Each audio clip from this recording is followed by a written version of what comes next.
primero, tomar algunos elementos que Felipe dejó ahí sobre la mesa, principalmente asociados a los problemas que él identificaba, como el pilotaje insuficiente, la saturación que hay dentro de los municipios, que de alguna forma ocupan estas competencias disponibles, y la ausencia de la sociedad civil en este diseño.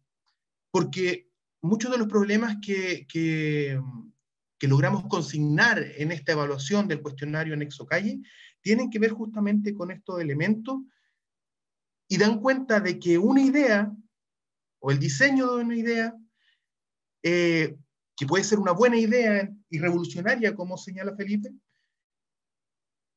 trasladarla a la implementación puede fracturarse esa idea inicial, ¿cierto? Una buena idea no siempre es una buena implementación de esa idea. Y en ese sentido, hay una serie de elementos que nosotros logramos pesquisar que podrían reafirmar o entregar elementos empíricos específicos respecto de lo que Felipe señalaba. Parto esta presentación, básicamente voy a mostrar a grosso modo el desbloqueo de la situación calle en Chile. Ya Felipe habló de ello, ¿cierto? Desde el 2005 hasta el 2016, con las diferentes formas de empezar como a conocer a esta población por parte del Estado, ¿no? Después, una pequeña descripción de este registro social de hogares y su anexo calle, una caracterización de las personas en situación de calle a propósito de datos del 2020 o 2019, finales de 2019, la metodología que se utilizó para identificar aquellos errores que nosotros visualizamos en el cuestionario anexo calle, algunos ejemplos de esos errores, y por último, sugerencias que consideramos que podrían aportar a mejorar este cuestionario. Finalmente, voy a cerrar con la idea de enfoque de derechos en el marco del cuestionario anexo calle. Bueno, como bien también lo señalaba Felipe, el desbloqueo de la problemática calle parte del año 2005, cuando por primera vez se intenta por parte del Estado de Chile poner atención respecto de las características de las personas que habitaban en calle, ¿no? Ese primer catastro identifica más de 7.000 personas en situación de calle, pero solamente considera aquellas comunas que estaban sobre los 60.000 habitantes. El segundo catastro nacional de personas en situación de calle es el año 2011, y tiene que ver con levantar información ya para que sea un insumo importante, relevante, confiable para el Ministerio de Desarrollo Social y, bueno, la ciudadanía en general. Ahí se identificaron a más de 12.000 personas en situación de calle. Y por último, el año 2016, como también lo indicaba Felipe, se anexa un cuestionario calle al registro social de hogares, donde es posible identificar a más de 14.000 personas en situación de calle. Este último, anexo calle, es parte también del registro de hogares, que es una de las estrategias de focalización que utiliza el Estado chileno para identificar a ciertos grupos o franjas sociales con el fin de entregar ciertos beneficios sociales o para que sean objeto de las políticas públicas. Registro social de hogares y anexo calle están vinculados en la medida que el primero, el segundo, se despliega de este registro social de hogares para exclusivamente personas en situación de calle, pero tienen el objetivo de poder integrar a las personas que se encuentran en un mayor nivel de un sistema, un mayor grado de vulnerabilidad, integrarlo al sistema de protección social que tiene el Estado y que muchas veces no habían sido consideradas. El registro social de hogares incorpora información dinámica que se supone se actualiza permanentemente, y da cuenta de una capacidad del Estado para seleccionar a beneficiarios de prestaciones sociales. Y el anexo calle busca identificar, cuantificar y caracterizar a las personas en situación de calle que habitan en el territorio nacional. Este anexo calle contiene 59 preguntas que se dividen en 3 secciones: una identificación, información complementaria respecto de la situación de calle e información de caracterización básica.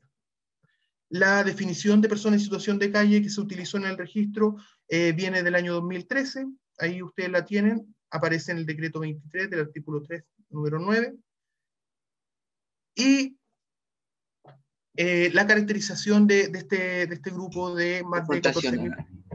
¿Aló?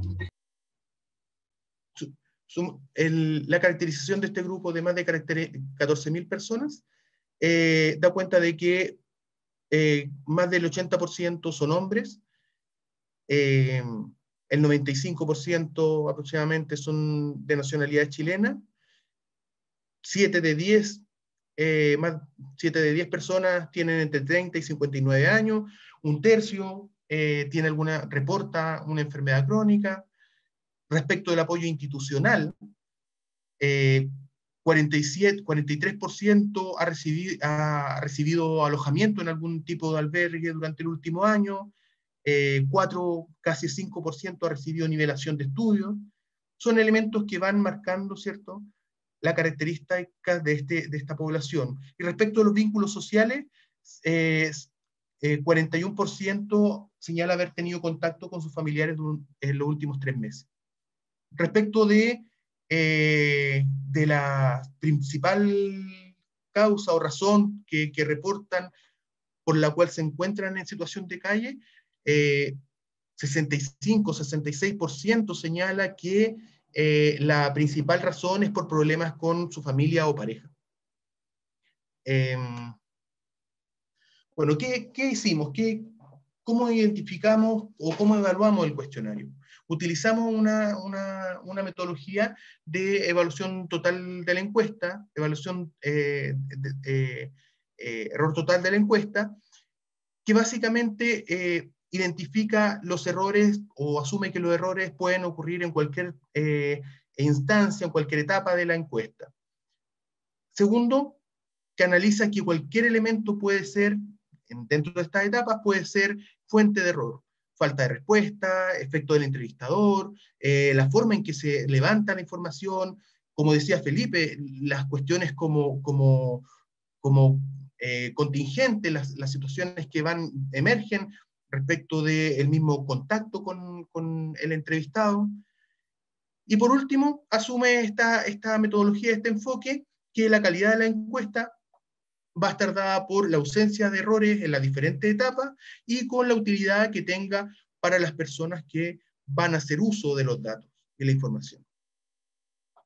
Los tipos de errores que vamos a analizar que analizamos dentro de este cuestionario son errores de medición que están asociados a la forma en la cual se obtiene la información y puede derivar o puede ser producto del entrevistado, del entrevistador o de la misma encuesta, el diseño de la encuesta. Los errores de no respuesta, que tienen que ver con la falta de respuesta a alguna pregunta específica a nivel general. Los errores de especificación, que se relacionan con los sentidos que le otorga la persona que diseña el cuestionario, que pueden ser distantes de los sentidos que le otorga la persona que hace la pregunta o quien ingresa la información a la plataforma. Y los errores de procesamiento de los datos, que tienen que ver con la tabulación, la codificación y la edición de la información. No voy a entrar en detalle respecto de los errores, solamente decirles que encontramos que el cuestionario tenía demasiadas preguntas, era un cuestionario muy extenso. Las alternativas que tenía este cuestionario eran muchas, pensando en la población a la cual se iba dirigida la encuesta, donde está marcado por un esfuerzo cognitivo importante o por necesidad de recordar o evocar recuerdos. Preguntas también que estaban asociadas a la satisfacción de responder más que a la atención misma en responder, porque habían alternativas que se replicaban en set de preguntas. Por ejemplo, tenemos preguntas que presentaban las mismas alternativas en 12 preguntas presentaban las mismas alternativas, por ejemplo. Y por último, escasas preguntas que permitieran contrastar los sesgos que estarían asociados en ella. Por ejemplo, enfermedad estigmática, rechazo social, respuestas por aprendizaje, en fin. Algunos ejemplos que colocamos en este informe, ¿no?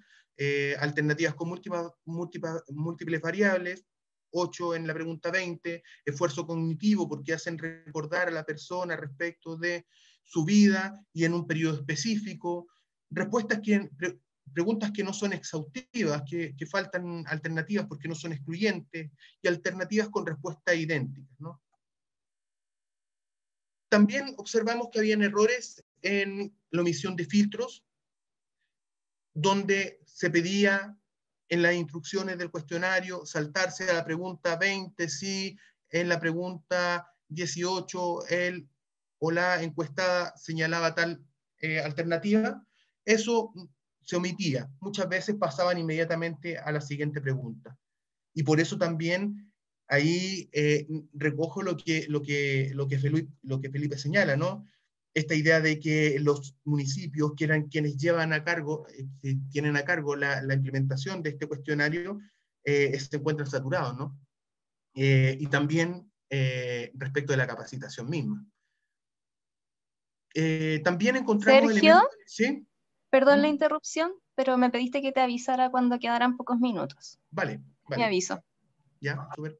También la clasificación insuficiente, respuesta espontánea. Los entrevistados, las entrevistadas señalaban una alternativa que ya estaba dentro de la alternativa prevista. Y así encontramos una serie de errores asociados a la aplicación del cuestionario. También encontramos errores asociados que podían estar asociados al diseño de la aplicación respecto de la falta de preguntas, la falta de respuestas, ¿no? Tenemos preguntas que superan el 10-12% de no respuesta. También encontramos problemas importantes en el procesamiento de los datos. Aparentemente hay valores o identificamos valores cualitativos cuando eran cuantitativos, cuantitativos cuando eran cualitativos. En fin, hay una serie de problemas y que al parecer, de acuerdo a lo que nos informaron hace un tiempo, habían hecho las correcciones en la plataforma para que esto ya no continuara.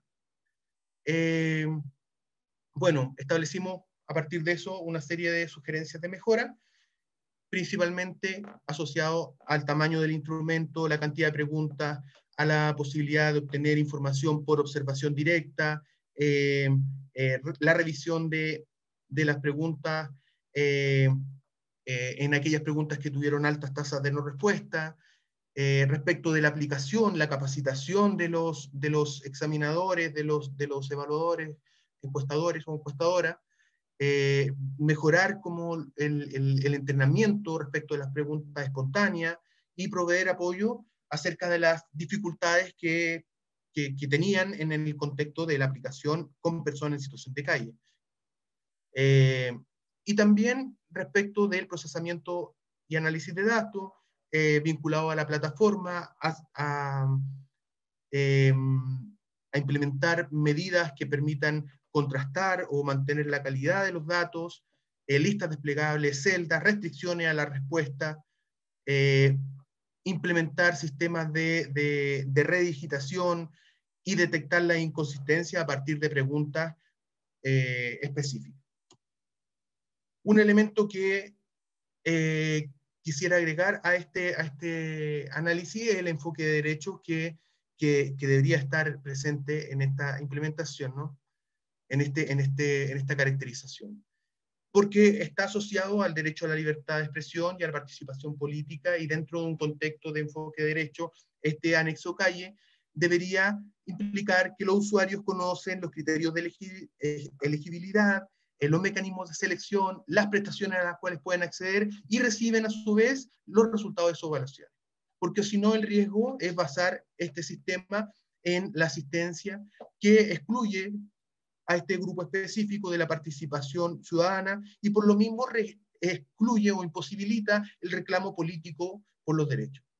Pero para que esto ocurra, el Estado debe ser capaz de proporcionar información que sea fácil de comprender por los canales que correspondan, y aquí puede estar la sociedad civil de por medio, ¿no? Por los canales que correspondan para que las personas puedan acceder a esta información. Pero el registro social de hogar, y específicamente el anexo calle, no dispone de canales institucionales para esto. Y a modo de cierre, la pregunta, tomando a Jacques Rancière, ¿no? Es decir, bueno, contar a las personas para que cuenten o para que cuenten solamente dentro de las cuentas del gobierno o de los gobiernos, ¿no? La idea es contar a las personas para poder erradicar, que pasen a contar para poder erradicar.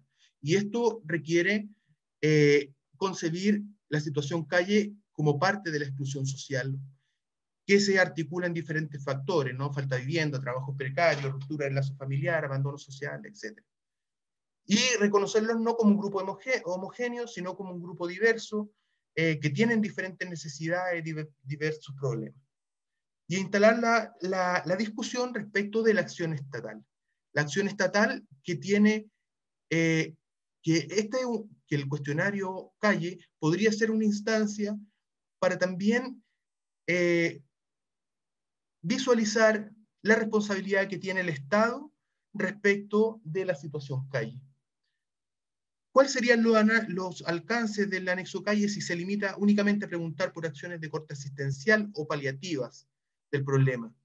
¿No se debiera aprovechar también la aplicación de este cuestionario para evaluar la gestión del Estado en erradicar la situación calle?